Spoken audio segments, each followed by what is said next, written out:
Je suis Edith Bolin Wilson, et c'est avec un sentiment d'humilité que je vous raconte mon histoire, celle d'une femme qui, par les caprices du destin, est devenue bien plus qu'une épouse présidentielle.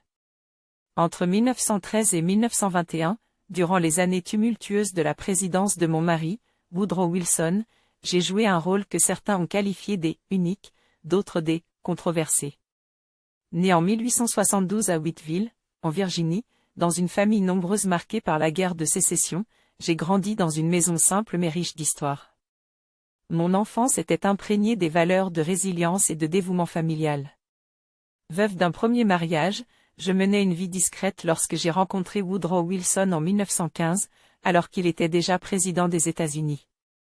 Notre rencontre fut rapide et intense, et nous nous sommes mariés après une cour discrète mais passionnée. En épousant Woodrow, je ne me doutais pas que je serais propulsée au cœur de la Maison-Blanche et de l'histoire. Le rôle de première dame, je l'ai assumé avec une certaine appréhension mais aussi une détermination à soutenir mon mari dans ses fonctions. Pendant les années de guerre, j'ai été témoin de la douleur et du sacrifice que la Première Guerre mondiale a imposé à tant de familles. Woodrow était obsédé par l'idée de forger une paix durable, et le concept de la Société des Nations était son rêve le plus cher.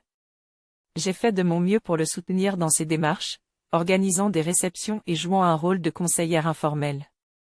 Cependant, c'est en 1919 que ma vie a pris un tournant décisif. Cette année-là, mon mari a été victime d'un grave accident vasculaire cérébral.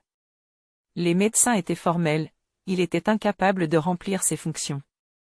Le pays était en crise, et la Maison-Blanche est devenue une forteresse de silence.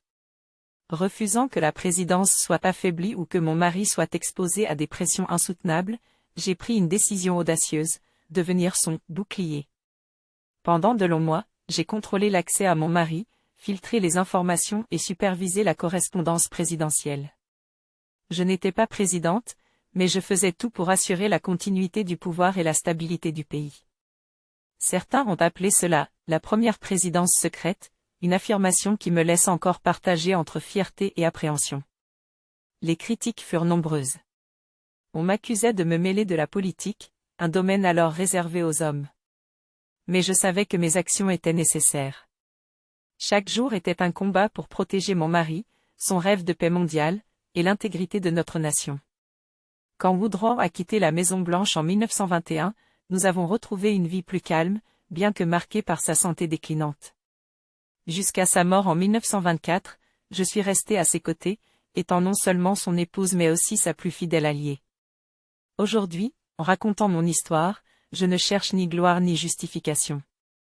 Je suis simplement une femme qui a aimé, protégé et servi à sa manière. Si l'histoire me juge, qu'elle le fasse avec toute la complexité que ces années ont exigée. Mais ce que je sais avec certitude, c'est que j'ai agi par amour et par devoir, et cela, je le porterai fièrement jusqu'à la fin de mes jours.